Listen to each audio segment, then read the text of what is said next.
Bonsoir à tous. Nous voilà le 20 juillet 2020, notre réunion de prière et d'intercession. Je souhaite la bienvenue à tous ceux qui sont connectés avec nous en ce soir et ceux qui vont nous suivre plus tard sur YouTube. Donc, j'espère que vous passez une bonne journée. La semaine a bien commencé. Le Seigneur nous permet d'avoir ces moments de prière, d'intercession, moments très importants. En plus, nous étudions au cours de cette semaine l'importance de la prière, cette prière d'intercession. Nous devons prier les uns pour les autres, chercher notre nourriture spirituelle chaque jour dans l'étude de la parole de Dieu. Et c'est ce que nous ferons en ce soir. En ce soir, nous aurons avec nous le frère Harry Medeuf. C'est lui qui aura la méditation d'ici une demi-heure. Et en première partie, nous aurons des échanges autour de certains sommes et nous aurons l'occasion de prier, des volontaires pour prier. Il y aura aussi des volontaires pour lire, ceux qui veulent, il n'y a pas de souci. La participation de tous est souhaitée à ce moment d'intercession et de prière. Donc, je renouvelle mes vœux de bienvenue à tous et que le Seigneur vous bénisse. Et nous allons commencer notre moment par un moment de chant de louange avec Naomi. Bonsoir à tous. Alors, c'est un plaisir pour moi de faire partie de ce moment de prière, de vous revoir et de pouvoir louer notre Dieu ensemble. Donc, compte tenu du thème de ce soir, les chants qui ont été sélectionnés sont les suivants. Je connais un guide infaillible, suivi de Je suis scellé pour la gloire. Donc, pour ceux qui ont leur hymne des louanges, je vous inviterai à ouvrir vos cantiques au 291. Je connais un guide infaillible. Même si je ne vous entends pas, je vous invite à chanter de tout cœur avec moi. Les anges et Jésus vous entendent. Et les paroles sont affichées à l'écran. Je connais un guide infaillible qui constamment veille sur moi. Sur ses pas, je poursuis paisible la sainte course la sainte course de la foi. Conduit par toi, céleste guide, je me dirige vers les cieux et mon sentier sous ton égide devient toujours plus radieux. Parfois ma route est bien obscure, sans ce rayon lumineux. Mais quand mon pauvre cœur murmure, mon guide me soutient des cieux. Conduit par toi, céleste guide, je me dirige vers les cieux. Et mon sentier, sous ton égide, devient toujours plus radieux. Quand au dehors, Satan m'assaille, quand au dedans, tout est bien noir, mon guide au fond de la bataille me dit, mais en moi ton espoir. Conduit par toi, céleste guide, je me dirige vers les cieux et mon sentier sous ton égide devient toujours plus radieux. Ainsi tout le long de la route, hier, aujourd'hui, jusqu'à la fin, près du guide, je ne redoute ni pleurs, ni chute, ni chagrin. Conduit par toi, céleste guide, je me dirige vers les cieux et mon sentier sous ton égide devient toujours plus radieux. Amen. Nous poursuivons avec le 96. Je suis scellé pour la gloire. Et j'aimerais que vous prêtiez particulièrement attention à ces paroles. Aux paroles de tout ce chant. Donc, nous chanterons les 5 strophes. Ce sont des paroles qui sont très puissantes et poignantes. Donc, vraiment prêtez attention aux paroles. Je suis scellée pour la gloire, j'avance vers mon pays. On va reprendre. Je suis scellée pour la gloire, j'avance vers mon pays. Écoutez tous mon histoire et l'amour de Jésus-Christ. Jésus, mon ami suprême, sur moi veille, il l'a promis. J'aime Jésus, Jésus m'aime, comme un berger sa brebis. J'étais mort dans ma misère, sans Dieu, sans espoir, sans foi. Un jour j'appris au mystère que Jésus est mort pour moi. Jésus, mon ami suprême, sur moi veille, il l'a promis. J'aime Jésus, Jésus m'aime, comme un berger sa brebis. Son amour que rien n'arrête brise à mon cœur endurci. Maintenant ce cœur souhaite tant guider d'autres vers lui. Jésus, mon ami suprême, sur moi veille, il l'a promis. J'aime Jésus, Jésus m'aime, comme un berger sa brebis. Son amour que rien n'arrête brise à mon cœur endurci. Maintenant ce cœur souhaite tant guider d'autres vers lui. Jésus, mon ami suprême, sur moi veille, il l'a promis. J'aime Jésus, Jésus m'aime, comme un berger sa brebis. J'ai passé par maintes épreuves depuis que je suis à lui, mais en tout j'ai vu la preuve de son amour infini. Jésus, mon ami suprême, sur moi veille, il l'a promis. J'aime Jésus, Jésus m'aime, comme un berger sa brebis.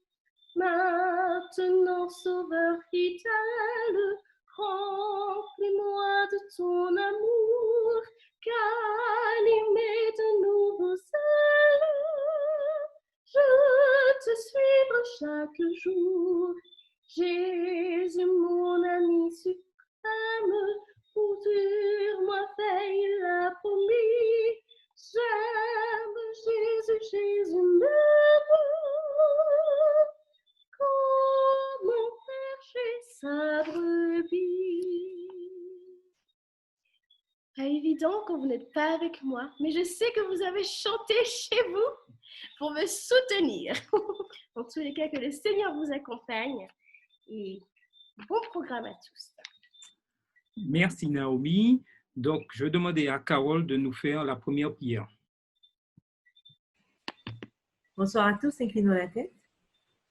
Tendre Père Céleste, louange, honneur te soit fait au siècle des siècles. Merci pour tout ce que tu fais pour nous. Merci pour tes nombreuses bénédictions. Merci de nous avoir protégés durant cette journée. Nous te demandons pardon car nous avons certainement déshonoré ton nom en ce jour. Mais s'il te plaît, aide-nous à avancer pas à pas, à croire en toi et surtout à améliorer notre comportement, notre caractère chaque jour en te faisant confiance et en venant tout le temps à tes pieds afin que tu puisses changer nos cœurs et nous transformer. Garde-nous durant cette soirée, permets que toutes les paroles que nous aurons à dire, tout ce que nous aurons à entendre, puissent nous faire du bien et puissent nous rapprocher plus près de toi et nous aider à aller de l'avant vers cette promesse que tu nous as faite, car tu viens bientôt nous chercher. Dirige-nous et fortifie-nous, garde particulièrement Harry qui aura à nous guider en ce soir. Fortifie-le, donne-lui les paroles qu'il doit prononcer et que tout ce qui sera dit soit de manière à nous aider, à nous transcender en tant qu'enfants de Dieu. Dirige-nous, nous t'en prions, non que nous soyons dignes, et permets que tous ceux qui sont sur cette plateforme puissent recevoir une bénédiction particulière. Nous pensons aussi à ceux qui n'ont pas pu se connecter. Éternel, toi qui sais tout et qui vois tout, nous savons que tu es là, toujours auprès de nous, au nom de Jésus et pour la gloire de ton Saint-Nom. Amen. Amen. Nous allons passer à notre moment, je dirais, d'intercession et de prière. Donc, s'il y a des volontaires pour prier, qui n'hésitent pas. Et nous allons commencer par le psaume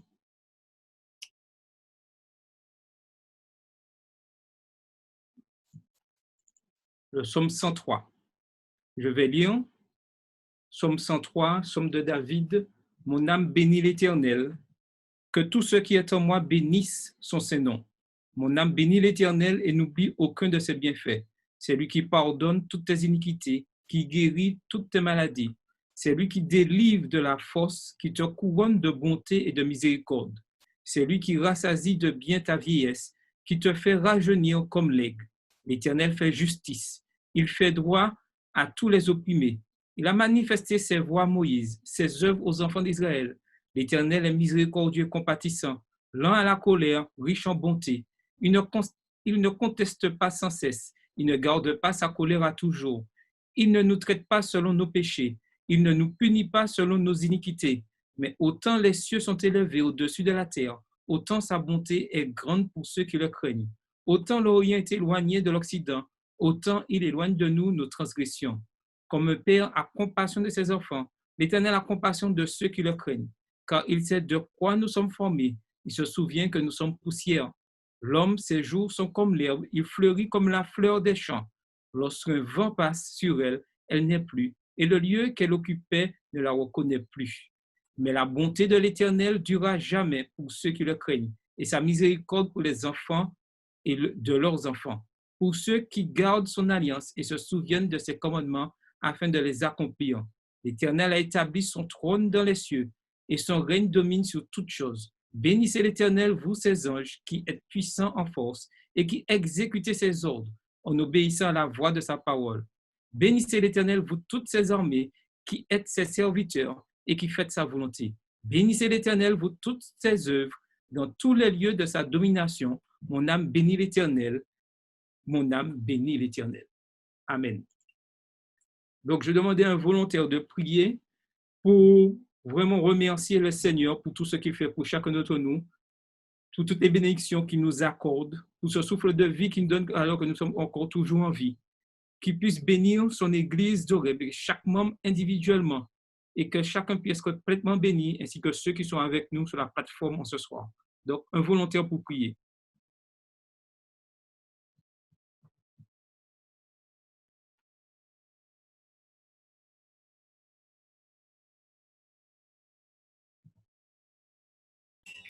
Je vais prier. Ok, d'accord, merci. Prions. C'est avec un cœur reconnaissant, Seigneur, que nous nous approchons de ton trône de grâce, car nous savons que nous y trouvons toujours grâce, miséricorde, pardon, car tu es un Dieu merveilleux. Nous voulons te remercier pour cette journée passée. Te remercier de ce que tu nous permets de nous rassembler par l'intermédiaire de cette plateforme, afin que nous puissions exalter ton nom, te dire combien nous sommes heureux de te connaître et que nous aimerions, Seigneur, chaque jour nous rapprocher plus près de toi, te ressembler davantage, afin de partager cet amour autour de nous. Mais avant toute chose, nous voulons te demander de pardonner nos offenses et de nous faire grâce. Merci pour tous ceux qui nous rejoignent. Permets que ce moment que nous allons passer puisse nous rapprocher de toi et nous rapprocher les uns des autres. Que nous puissions, bon Père, chaque jour nous nourrir de ta parole et grandir afin de glorifier ton Saint-Nom. Fais-nous du bien ce soir. Nous te prions et nous te remercions au nom de Jésus. Amen. Amen. Merci, Rosemée. Donc, nous continuons dans les psaumes où nous trouvons des réconforts dans tout ce que nous avons besoin chaque jour. Et nous avons le psaume 116. Et je demandais à Carole si elle veut bien pour nous lire le psaume 116. Merci. Psaume 116. J'aime l'Éternel car il entend ma voix, mes supplications. Car il a penché son oreille vers moi et je l'invoquerai toute ma vie. Les liens de la mort m'avaient environné et les angoisses du sépulcre m'avaient saisi. J'étais en proie à la détresse et à la douleur.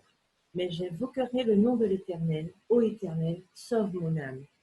L'Éternel est miséricordieux et juste. Notre Dieu est plein de compassion. L'Éternel garde les saints. J'étais malheureux, il m'a sauvé. Mon âme retourne à ton repos, car l'Éternel t'a fait du bien. Oui, tu as délivré mon âme de la mort, mes yeux des larmes, mes pieds de la chute. Je marcherai devant l'Éternel sur la terre des vivants. J'avais confiance lorsque je disais, je suis bien malheureux. Je disais dans mon angoisse, tout homme est trompeur. Comment rendrai-je à l'Éternel tous ses biens envers moi? J'y lèverai la coupe des délivrances et j'invoquerai le nom de l'Éternel. J'accomplirai mes vœux envers l'Éternel en présence de tout son peuple. Elle a du prix aux yeux de l'Éternel la mort de ceux qui l'aiment.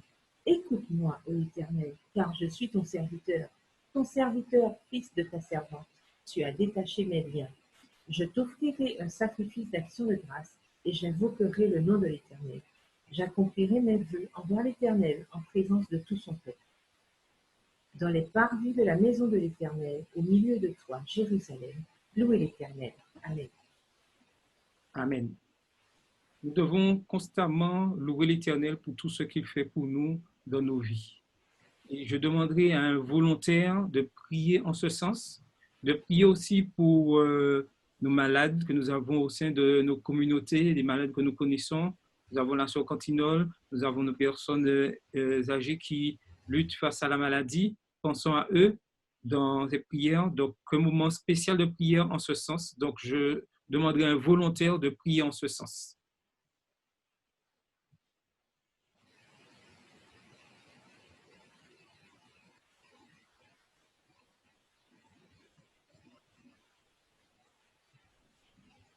Moi, je peux prier, Charles. Ok, il n'y a pas de souci. Merci, David. Tendre Père Céleste, nous te remercions pour ce moment privilégié que tu nous permets d'être en prière ce soir, Seigneur. Malgré la distance, tu nous réunis, Seigneur, et nous avons une pensée pour ceux qui sont seuls, qui sont dans la douleur, dans la souffrance, Seigneur.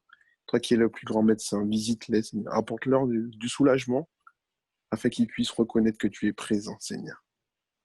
Te remercions pour ces moments de prière, ces moments d'intercession. Et nous sommes pécheurs, mais nous cachons derrière la personne de Jésus afin que tu puisses agréer cette prière, Père. Sois avec chacun de nous ici connectés et avec toutes les personnes qui ont part à ce programme ce soir. Bénis ton Église là où elle se trouve et fais-nous du bien. Que ton nom soit glorifié dès maintenant et à jamais. Au nom de Jésus. Amen. Amen. Merci, David. Donc, continue toujours dans les psaumes. Ce sont des passages très importants qui solidifient notre foi. Et nous avons le psaume 121 qui nous dit « Je lève mes yeux vers les montagnes, d'où me viendra le secours? Le secours me vient de l'Éternel qui a fait les cieux et la terre. Il ne permettra point que ton pied chancelle. Celui qui te garde ne sommeillera point. Voici, il ne sommeille ni ne dort celui qui garde Israël. L'Éternel est celui qui te garde. L'Éternel est ton nom à ta main droite. Pendant le jour, le soleil ne te frappera point, ni la lune pendant la nuit. L'Éternel te gardera de tout mal. Il gardera ton âme. L'Éternel gardera ton départ et ton arrivée, dès maintenant et à jamais. Amen. Nous avons cette certitude que l'Éternel est toujours près de nous. Il garde nos pieds, il nous protège, même quand nous ne le savons pas, quand nous avons un ennemi qui cherche à nous détruire. Mais les enfants de Dieu, ceux qui recherchent, sont protégés par Jésus-Christ. Et je demanderai à quelqu'un de faire une prière en ce sens afin que chacun puisse être protégé par l'Éternel. Mais surtout, les dirigeants de nos églises, en cette période difficile, qu'ils puissent avoir cette puissance du Saint-Esprit pour pouvoir discerner le bien et le mal. Proposer, je dirais, des activités sur Internet, Zoom, etc., ou en présentiel pour ceux qui ont commencé, des activités qui puissent renforcer le peuple de Dieu et surtout qu'il se peut rester accroché à sa parole. Donc, un volontaire pour prier en ce sens pour nos dirigeants de la conférence générale jusqu'à nos églises afin qu'ils soient fortifiés par le Saint-Esprit. Un volontaire pour prier en ce sens. Merci.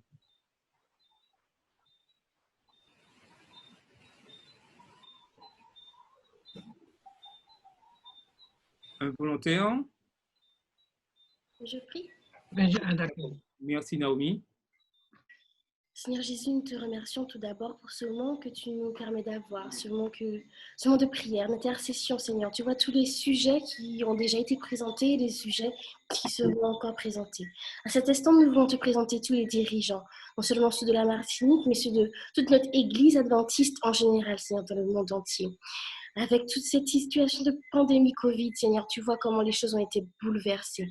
Nous te demandons d'envoyer ton Saint-Esprit sur tous les dirigeants afin qu'ils soient vraiment guidés par toi et qu'ils puissent repenser l'Église, Seigneur, penser de nouvelles manières pour vraiment toucher non seulement les membres, mais ceux qui nous entourent, Seigneur. Et que notre mission première, qui est l'évangélisation, ne puisse pas être perdue et que malgré justement la distance, que ce soit la distance physique ou virtuelle, nous puissions garder tout cela en tête, Seigneur, et qu'à travers les divers programmes qui sont inspirés par toi, Seigneur, nous puissions justement accomplir cette mission.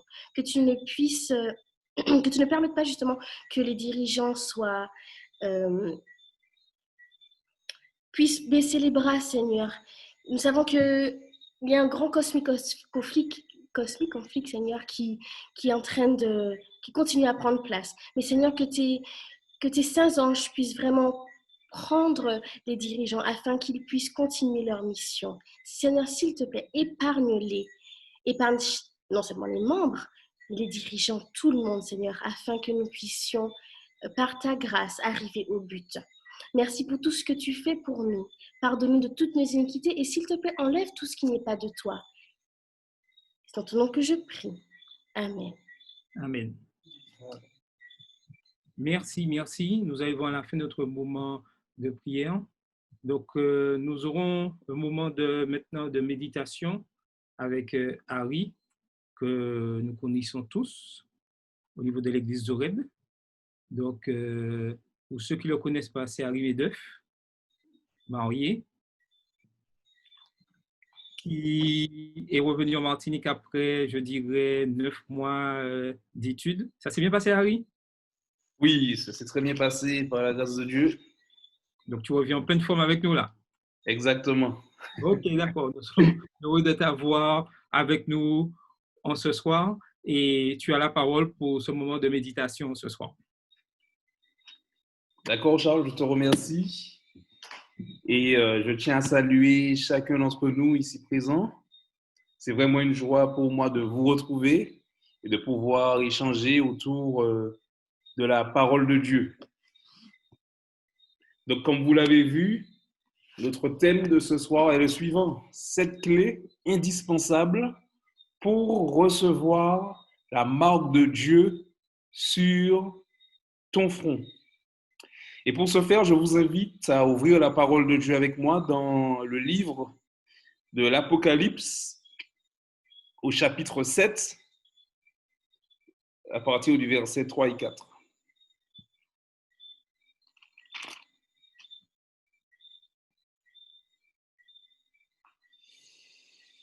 Et je lis: Ne faites pas de mal à la terre, ni à la mer, ni aux arbres, jusqu'à ce que nous ayons marqué du sceau le front des esclaves de notre Dieu. Et j'entendis le nombre de ceux qui avaient été marqués du sceau: 144 000 de toutes les tribus d'Israël.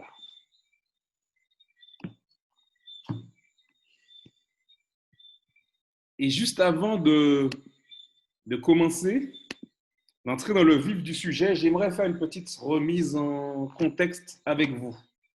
Puisque bien entendu, il y a des événements qui se passent avant avant ce que nous avons lu dans le passage. Et cet épisode se situe dans le cadre du 6e sceau, c'est-à-dire l'avant-dernier, car il y en a 7. Et les sceaux font référence à la situation du peuple de Dieu au fil des époques de l'ère chrétienne, juste après l'ascension du Christ. D'ailleurs, c'est le Christ qui est au ciel, et c'est lui seul qui est d'ailleurs digne d'ouvrir les 7 sceaux. Parce que justement, il est l'agneau immolé, il est l'agneau sacrifié, il est mort et il est ressuscité pour nos péchés. Et c'est lui qui est digne d'ouvrir les 7 sceaux. Et en tant qu'adventistes du 7e jour, nous croyons justement à l'approche historique de la prophétie. C'est-à-dire que la prophétie s'accomplit au travers de l'histoire de manière continue. Et tout comme les 7 églises de l'Apocalypse, qui sont d'ailleurs les destinataires de ce livre de l'Apocalypse de Jean, les 7 sceaux suivent la même trajectoire, 7 phases de l'histoire du peuple de Dieu, du peuple chrétien. Donc, ça commence par la première phase. On sait très bien que l'église d'Éphèse, par exemple, représente l'église apostolique, la première église. Et le parallèle est fait justement avec le premier sceau. Le premier sceau concerne justement cette église qui est partie en conquérante, partie pour conquérir, c'est partie en victorieuse. Ce premier sceau représente justement cette église d'Éphèse, l'église des chrétiens apostoliques. Et je ne vais pas m'étendre davantage dessus, mais c'est juste pour vous montrer qu'il y a un fil conducteur, qu'il y a différentes époques. Donc le premier sceau correspond à la première époque de l'ère chrétienne.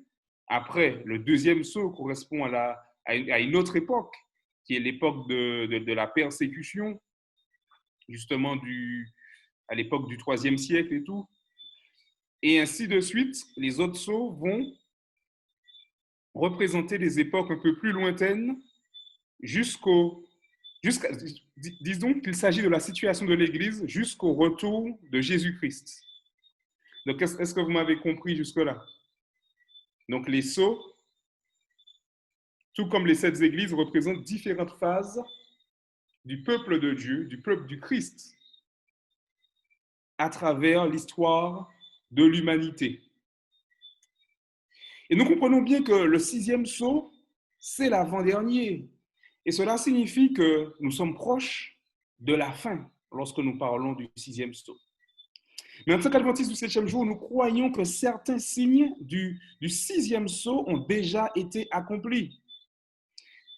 Et je pense que vous en savez quelque chose. Par exemple, le tremblement de terre de Lisbonne en 1755.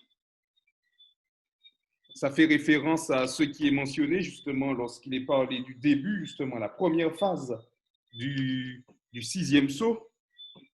Lorsqu'il est dit, par exemple, il y eut un grand tremblement de terre dans Apocalypse 6, verset 12, ben, nous croyons en tant qu'adventistes que le tremblement de terre de Lisbonne de 1755 est l'accomplissement de cette prophétie.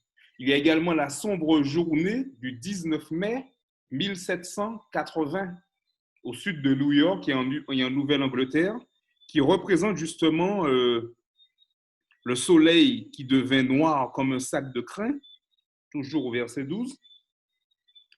Nous avons également la pluie de météorites sur l'océan Atlantique du 13 novembre 1833, qui représente les étoiles du ciel tombèrent sur la terre. Donc après, on pourrait se poser la question, mais pourquoi ces événements et pas d'autres? Ce n'est pas un seul tremblement de terre qu'il y a eu. Journée sombre, les éclipses, il y en a quand même eu. Et ce qui se passe justement dans le cadre de la prophétie, c'est qu'il y a plusieurs paramètres à prendre en compte et qui donnent du poids justement à la valeur et à la validité prophétique de ces événements. Premièrement, les lieux où ça s'est passé, ce sont des lieux l'Europe et les États-Unis, ce sont des lieux qui sont fortement concernés par les prophéties du livre de l'Apocalypse. À part le lieu, il y a l'ordre ces événements se déroulent dans un ordre précis, dans l'ordre précis mentionné par les Écritures. Le timing aussi correspond. Le timing est en phase vraiment avec l'évolution des sceaux et ça tombe vraiment à une époque qui est en adéquation avec notre compréhension prophétique. Et l'intensité de ces événements également ont contribué justement à apporter le caractère prophétique de ces événements naturels. Et nous comprenons bien que ces événements ont lieu au 6e sceau, l'avant-dernier sceau, et nous comprenons que nous sommes à l'heure actuelle. Et ce, depuis la date de ces événements, nous sommes dans la fin des temps. Nous faisons partie de la dernière phase de l'Église du Christ. Et la prochaine phase, justement, des sceaux concerne, et on voit au verset 15, Apocalypse, entre le verset 15 et 17, concerne les rois de la terre, les dignitaires, les chefs militaires, les riches, les puissants, tous esclaves et hommes libres allèrent se cacher dans les cavernes et dans les rochers des montagnes. Et il disait aux montagnes et aux rochers, tombez sur nous, cachez-nous de celui qui est assis sur le trône et de la colère de l'agneau. Car le jour de leur colère est venu, et qui pourrait tenir debout? Ou en Louis II normal, qui pourrait subsister? Donc là, il s'agit d'une autre phase, justement, du 6e sceau. Et alors que les événements, nous constatons, ne vont pas en s'améliorant dans le monde tel qu'il est aujourd'hui, en tout cas, face au jugement de l'agneau, une question se posera. Qui pourra tenir, qui pourra subsister? Et lorsque nous voyons comment le monde, comment c'est le chaos au point de vue économique, au point de vue sanitaire, comme on peut le voir par le Covid ou toutes les autres maladies, tout ce qui fait ravage dans ce monde, nous voyons que les chefs d'État s'enchaînent, même dans les plus grandes nations du monde, et que les choses ne s'améliorent pas. Nous pouvons nous poser la question, est-ce que nous n'approchons pas justement de l'accomplissement de cette nouvelle phase du 6e sceau? Mais la question qui se pose, alors que les choses deviennent de plus en plus dures, alors que les choses vont se compliquer, c'est qui pourra subsister? Qui pourra tenir debout lorsque le jugement sera à son paroxysme, lorsque la colère de l'agneau aura atteint son sommet? Qui pourra subsister? Et c'est alors que nous rentrons maintenant dans le vif du sujet. Parce qu'il nous est dit qu'au milieu de tous ces ravages qui auront lieu, il y a des personnes qui pourront tenir debout par la grâce de Dieu. Et pourquoi elles pourront tenir debout? Parce qu'elles auront été marquées du sceau du Dieu vivant sur leur front. Et ces personnes sont appelées doulos, esclaves, serviteurs de Dieu, serviteurs et servantes de Dieu. Et ce sont ces personnes-là qui pourront tenir debout. Mais il est important de savoir que pour constituer, pour recevoir ce sceau, il y a des clés indispensables, il y a des caractéristiques indispensables. Et pour la symbolique du chiffre 7, j'ai choisi de vous donner 7 clés. 7 clés pour recevoir la marque du Père. Mais juste avant, j'aimerais illustrer un petit exemple. Tout le monde connaît l'ancien basketteur, la légende vivante même, Michael Jordan. Il a créé une marque, on connaît les Air Jordan, il y a aussi la casquette Jordan et tout. Et j'ai pu constater sur les réseaux sociaux que son fils Marcus, ou encore même sa fille Jasmine, portaient sa marque et ne cessaient de faire la pub pour la marque de leur père. Et ça, je me suis dit que ça devait être une fierté, ça doit être une fierté mais inimaginable pour Michael Jordan de voir ses enfants faire la promotion, porter sa marque. Et la question que je me pose et la question que nous pouvons nous poser, c'est est-ce qu'aujourd'hui, je suis sûr, ou est-ce qu'aujourd'hui, je suis sûr ou je suis volontaire pour porter la marque de mon Père? Je n'entends pas de réponse de vous. C'est une question que vous devez vous poser à vous-même. Mais il ne suffit pas justement de se poser ce genre de questions. Il faut également comprendre qu'est-ce qui fait de moi justement un chrétien authentique, un chrétien digne de porter la marque de son Père. Et la première clé que j'aimerais vous présenter, et vous ne serez pas surpris, c'est accepter le sang de Jésus. Accepter le sang de Jésus. Et il y a une histoire très intéressante, un épisode dans la Bible qui est très intéressant et qui nous ramène justement à cette conclusion. Le sang de l'agneau, le sang de Jésus comme marque pour son peuple. Et j'aimerais vous inviter à ouvrir la Bible dans Exode chapitre 12, versets 12 et 13, qui relate un épisode très important. Et alors que les enfants d'Israël étaient en captivité en Égypte, il y a quelque chose, il y a un symbole très fort qui a eu lieu. Ce symbole est représenté justement et nommé la Pâque.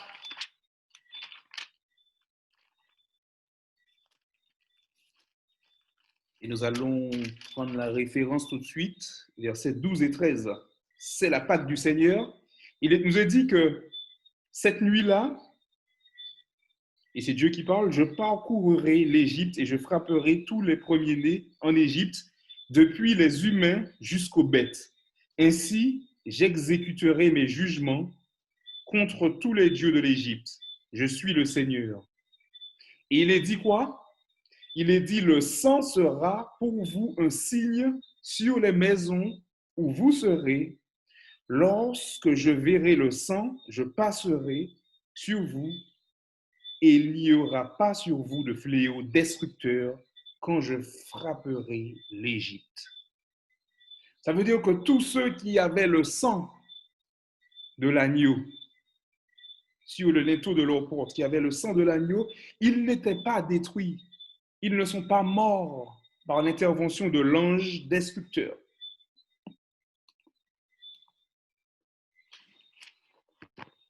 Et ça, c'est un signe fort justement qui nous montre à quel point le sang de Jésus est un symbole important lorsqu'il s'agit d'une marque salutaire, d'une marque salvatrice pour son peuple.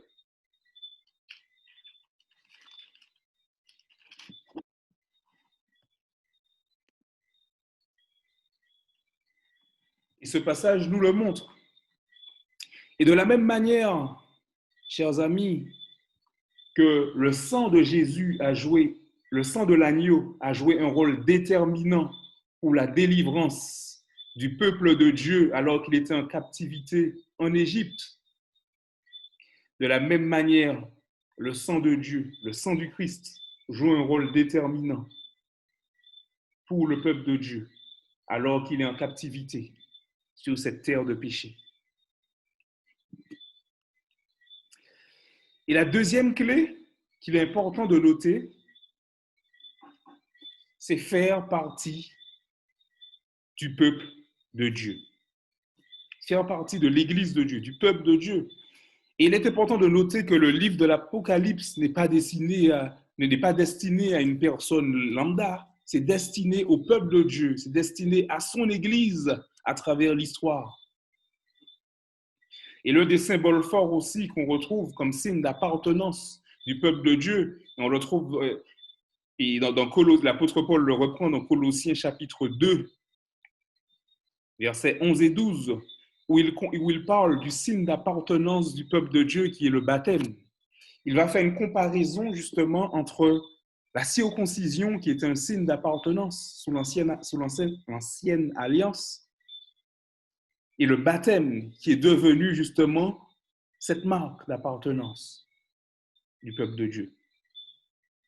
Donc, en première clé, nous avons accepté le sang de Jésus. Deuxième clé, faire partie du peuple de Dieu.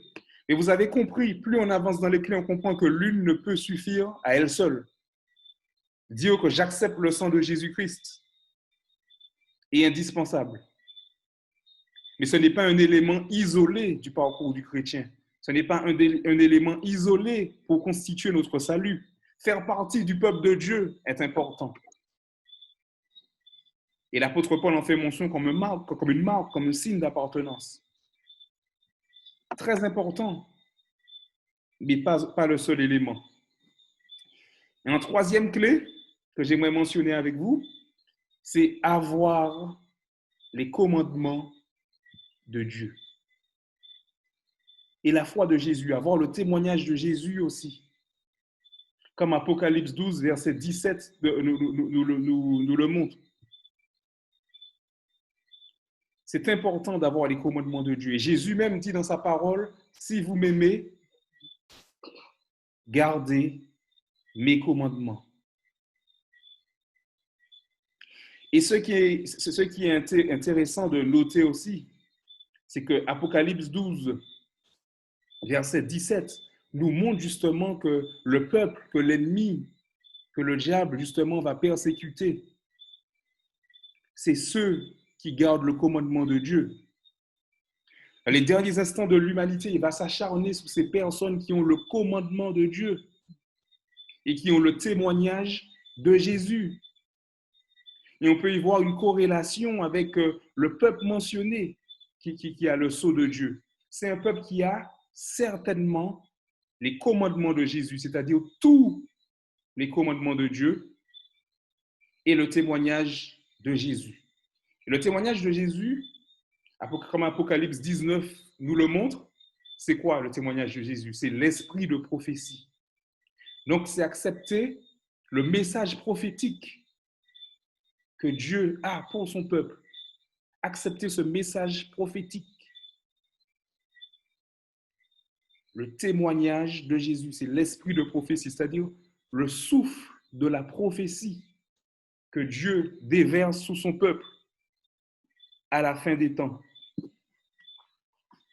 Et nous croyons que par l'intermédiaire du ministère de la sœur White, Dieu nous a donné, nous a révélé pas mal de choses en prophétie biblique.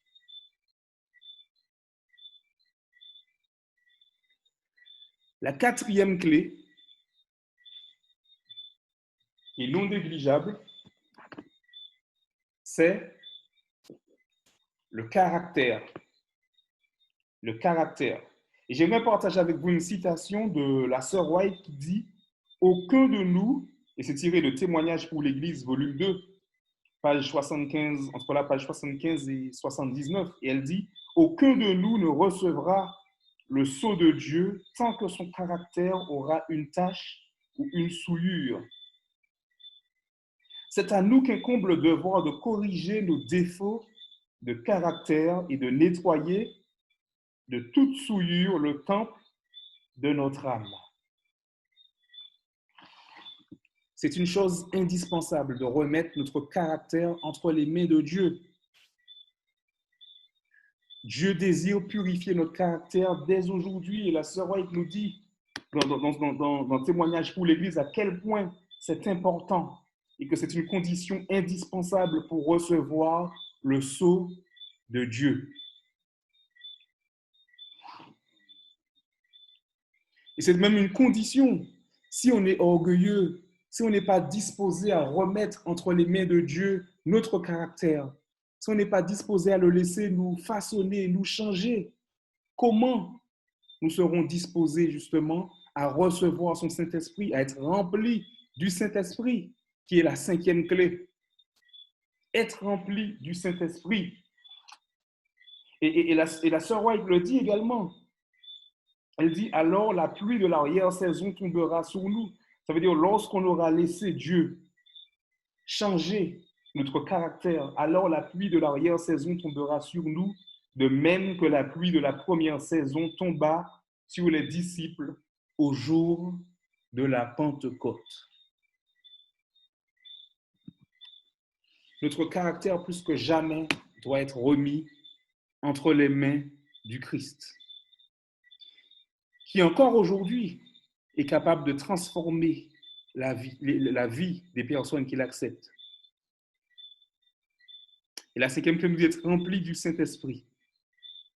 Le Saint-Esprit est souvent associé au scellement, au sceau que Dieu met sur nous dans les épîtres pauliniennes, donc les épîtres de l'apôtre Paul.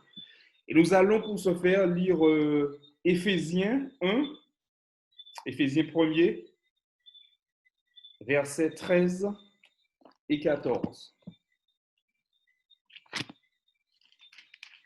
Éphésiens 1er, versets 13 et 14.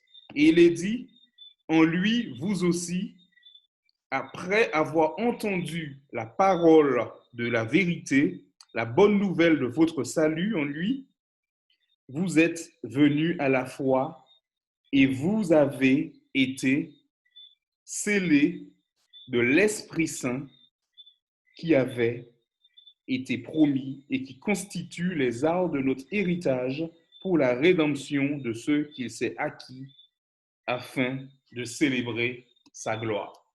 Amen. Donc nous voyons quand même le lien qu'il y a entre le Saint-Esprit et le fait d'être scellé. Peut-être que dans vos Bibles, vous avez une version différente. Moi, je lis de la Nouvelle Bible seconde. Et peut-être que vous avez autre chose dans votre version, mais vous voyez ô combien il y a un lien entre le Saint-Esprit et le scellement. Mais ce qu'il nous faut comprendre, c'est que le peuple dont il est fait mention dans Apocalypse 7, versets 3 et 4, ça veut dire le peuple qui aura reçu la marque de Dieu sur son front, c'est un peuple qui aura reçu la pluie de l'arrière-saison, un peuple qui sera rempli du Saint-Esprit. Pas un peuple qui a le Saint-Esprit, pas un peuple qui se laisse utiliser de temps à autre comme le Saint-Esprit. Parce que n'oublions pas, dans la parabole des 10 vierges, il y en avait 5 sages, 5 folles. Ce qu'il faut savoir, c'est que les 10 avaient de l'huile. Les 10 avaient de l'huile qui est par excellence le symbole du Saint-Esprit. Les 10 en avaient. Mais 5 seulement en avaient en abondance. 5 seulement en avaient suffisamment.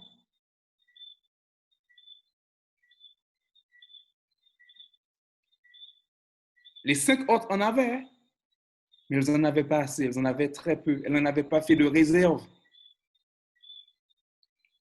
Donc, le peuple de Dieu d'Apocalypse 7, versets 3 et 4, est un peuple rempli du Saint-Esprit, rempli de l'Esprit de Dieu. Ce n'est pas un peuple qui met le Saint-Esprit au chômage. C'est un peuple qui ne cesse de réclamer la plénitude de l'Esprit de Dieu. Et lorsque les conditions sont réunies, lorsque les clés suivantes mentionnées sont réunies et qu'on arrive à la 4e clé, le caractère, à la 5e clé, le Saint-Esprit, nous sommes déjà en bonne voie. C'est un ensemble. Et la 6e clé que j'aimerais mentionner, partager avec vous, c'est combattre le royaume des ténèbres. Le peuple de Dieu est un peuple d'action. C'est un peuple qui détient la vérité et qui veut partager cette vérité, proclamer la vérité. Pas simplement de manière intellectuelle, mais la proclamer à travers l'expérience, à travers le vécu avec l'autre. C'est-à-dire en reflétant l'amour du Christ.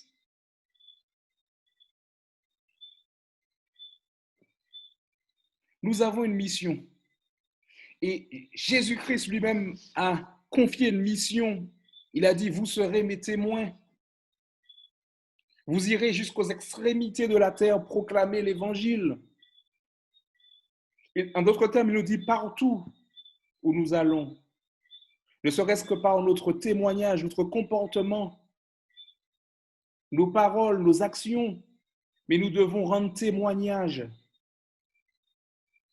Nous devons remplir le royaume des cieux, proclamer l'évangile. Et la 7e clé, enfin, signe également que Dieu utilise. Et Dieu l'a utilisé également dans l'Ancien Testament et l'utilise encore aujourd'hui. C'est le sabbat. Et je vous invite avec moi sans plus tarder à ouvrir le livre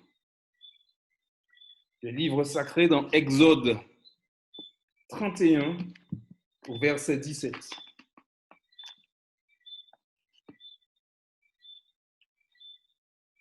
Exode 31, verset 17.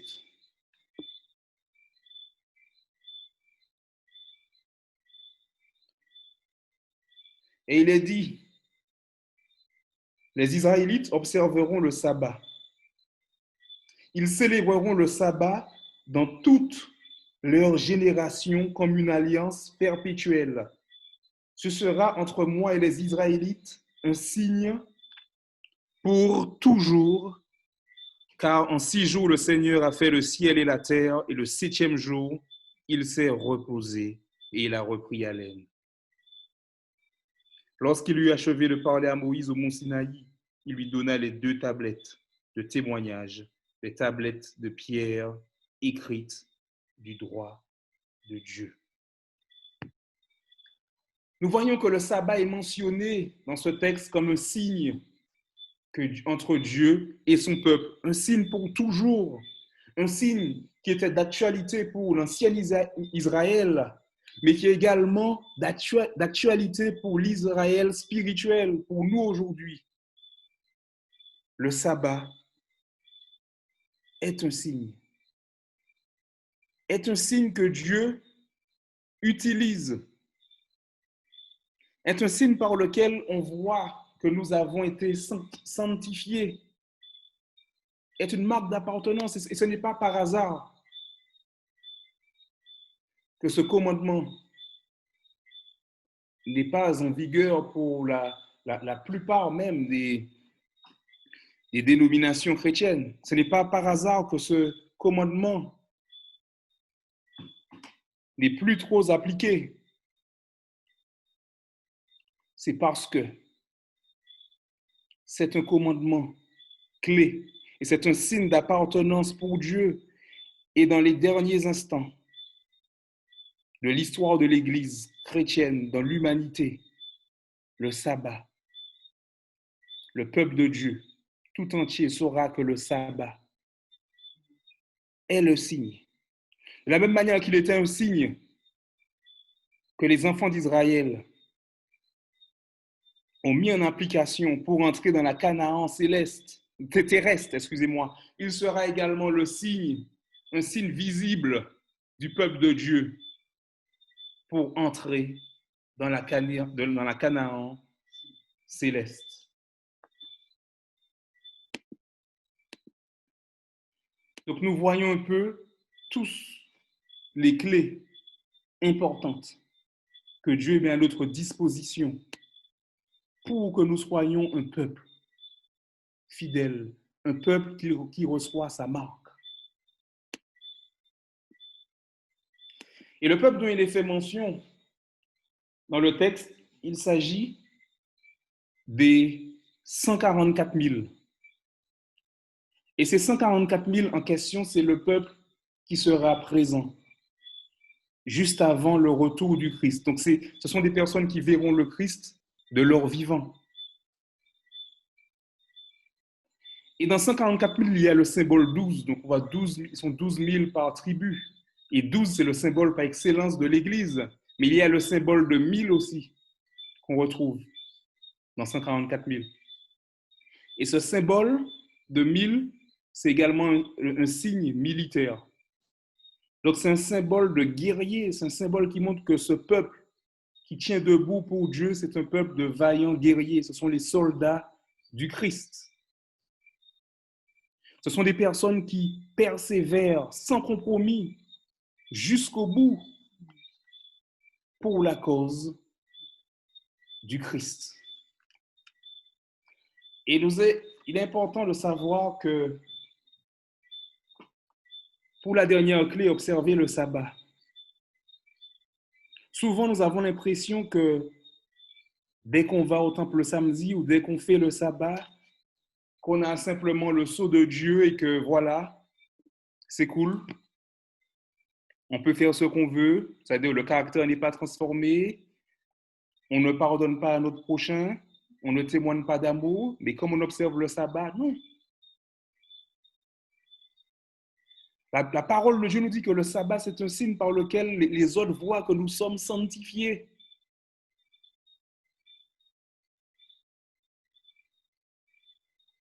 Et le sabbat qui demande une préparation, ce n'est pas seulement préparer la soupe du vendredi soir. Parce que si je ne respecte pas les autres commandements de Dieu, ou si le reste de la semaine, je ne réclame pas l'action du Saint-Esprit, ou que je ne mène pas une vie semblable à celle du Christ, eh bien, mon comportement de la semaine sera comme un cheveu, justement, sur la soupe du vendredi soir.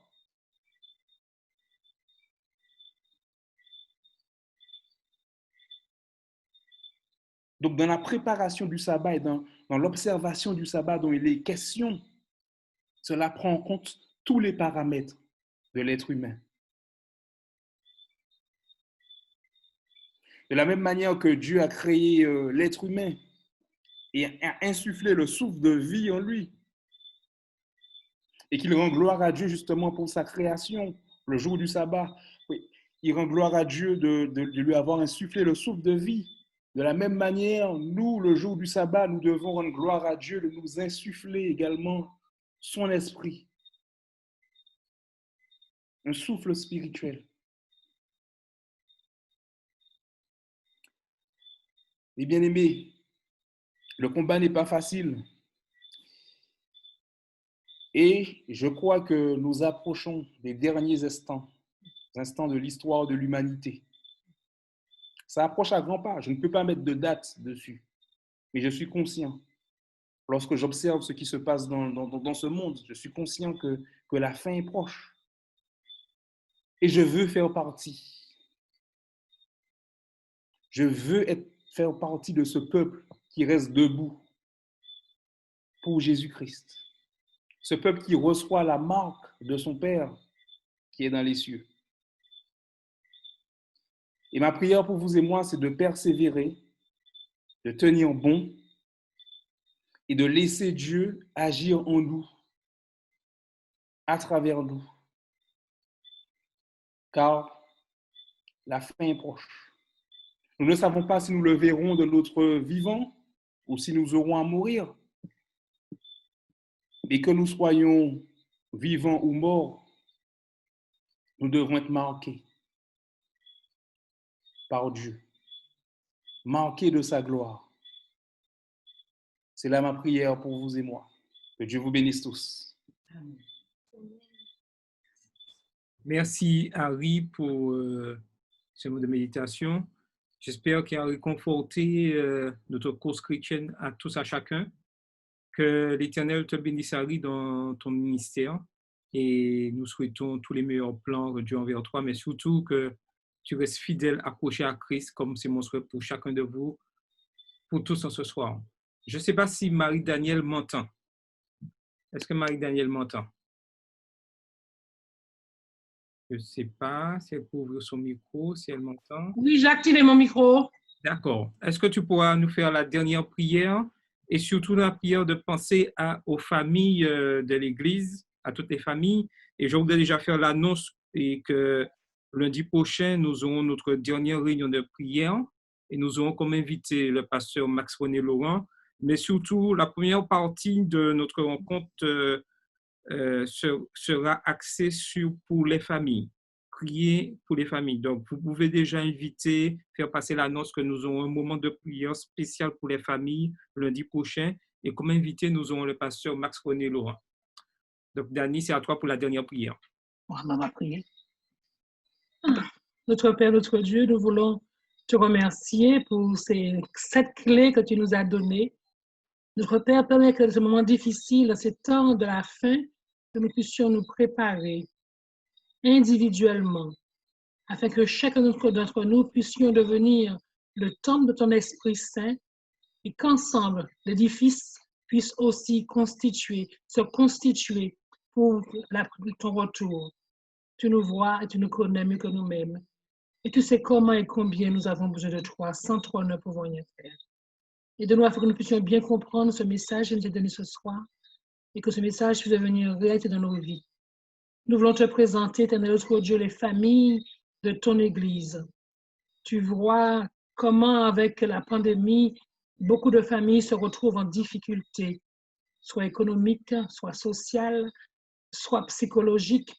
Notre Père, notre Dieu, toi qui es le grand restaurateur, nous te demandons d'agir puissamment, de rester avec chacune de tes familles, afin que ensemble, père et mère, mari, époux, enfants et épouses, enfants et filles et garçons, puissent se rapprocher les uns des autres dans la famille, se ressourcer en toi, que chaque famille puisse constituer un lieu où ton nom est élevé, où ton nom est glorifié.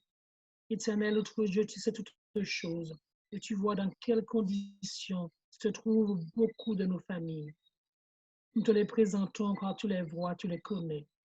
Et nous te demandons de faire le miracle, de rapprocher les uns vers les autres, de se rapprocher les uns vers les autres.